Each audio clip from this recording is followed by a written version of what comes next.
Bonjour et bienvenue à la troisième vidéo du chapitre cosinus dans le triangle rectangle du programme de quatrième. Dans cette vidéo, nous allons voir comment calculer des angles à l'aide des cosinus. Alors, parce que notre principe, c'est dans le triangle rectangle, dès que je sais en dessiner un, je sais tout calculer dedans. Voilà, c'est pour ça que nous avons appris les cosinus. Mais il y a encore un cas dans lequel nous ne savons pas calculer. C'est un triangle. C'est si je vous donne tous les côtés d'un triangle rectangle, si je vous donne que des informations sur les côtés, là, vous ne savez pas calculer les angles. Et bien là, je vais vous apprendre comment faire. Donc, voici un triangle. Vous pouvez construire ce triangle précisément à la règle et au compas avec les données que je vous donne dessus. Vous pouvez même le construire plusieurs fois. Vous obtiendrez exactement à chaque fois le même triangle. Et le même triangle avec les mêmes angles. Hein, les mêmes angles aigus que vous ne savez pas calculer jusqu'à présent. Et là, je vais vous montrer comment on va les calculer. D'accord ? Puisque si cet angle aigu, on sait le construire et qu'on obtient toujours le même en construisant ce triangle, ben, on devrait avoir une méthode pour calculer combien il fait. Eh bien, voici cette méthode. Nous allons calculer l'angle FYS. Dans ce triangle rectangle, nous allons nous servir du cosinus. De toute manière, on se servira du cosinus à chaque fois qu'on aura une question sur le triangle rectangle qui mélange les côtés et les angles. Dès que ça parle à la fois des côtés et des angles, dès que ça mélange les côtés et les angles, ce sera le cosinus.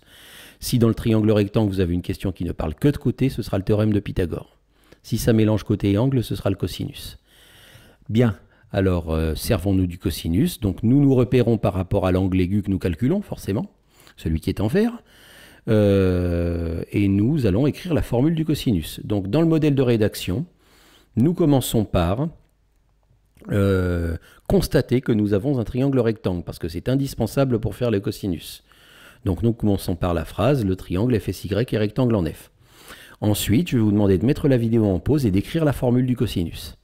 Hein, avec côté adjacent sur hypoténuse, mais cette fois en vous servant des noms de ce triangle qui vous sont donnés là. Hein, on l'a déjà fait 2 ou 3 fois précédemment. Donc mettez la pause et allez-y.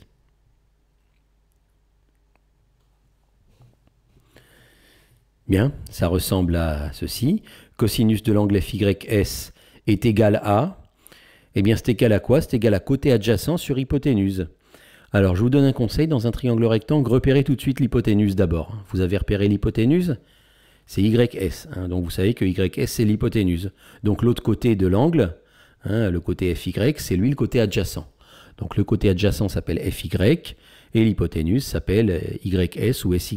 Donc le cosinus de l'angle FYS, c'est le côté adjacent FY sur l'hypoténuse SY. Hein, si vous travaillez de manière ordonnée, que vous avez bien repéré l'hypoténuse, vous avez bien repéré l'angle, vous n'aurez aucune difficulté. Hein. Ensuite, est-ce que vous pouvez deviner ce qu'on va faire à l'étape suivante, sans nécessairement aller jusqu'au bout de l'exercice, mais juste l'étape suivante? Bien, dans l'étape suivante, nous allons remplacer les nombres que nous connaissons par leur valeur.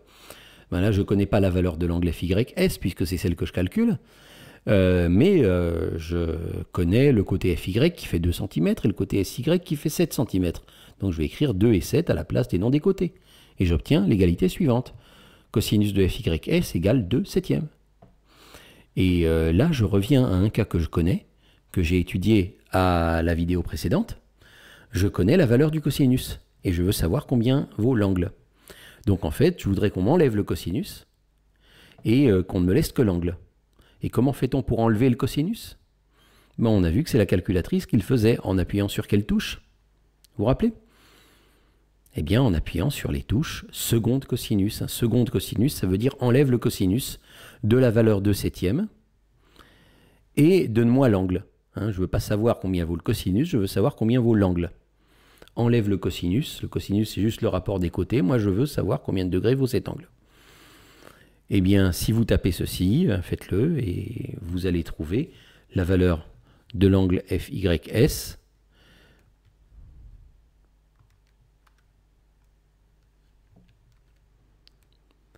Eh bien, vous trouvez que l'angle FYS fait environ, si je dois arrondir au dixième de degré, 73,4 degrés, puisque c'est 73,39. Et à cause du 9, j'arrondis à la valeur supérieure, 73,4 degrés. Donc vous avez une valeur d'angle extrêmement précise, au dixième de degré près, ce que vous n'auriez pas eu en mesurant avec votre rapporteur. Donc voilà comment on calcule un angle à l'aide du cosinus. Je vous rappelle que quand vous tapez seconde cosinus sur votre calculatrice, vous avez les mots arc-cos qui s'affichent et que vous n'y prêtez aucune attention, que vous ne les écrivez pas, que vous faites comme s'ils ne s'étaient pas affichés. Adoptez ce modèle de rédaction et vous n'aurez aucun problème.